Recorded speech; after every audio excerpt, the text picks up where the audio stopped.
Hello everyone, welcome to my channel, Write Chinese with Penny.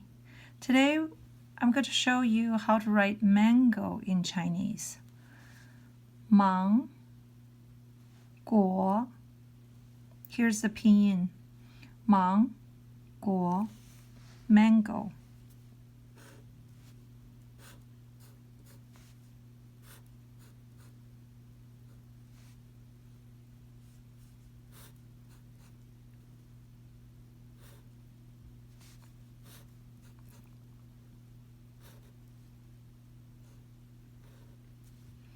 Mang, guo.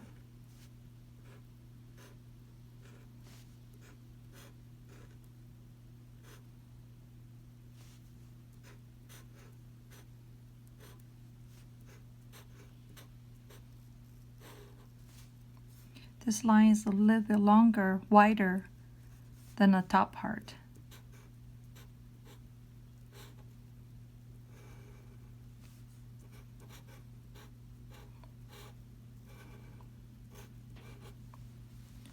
Guo, mang, guo, mango. Thanks for watching.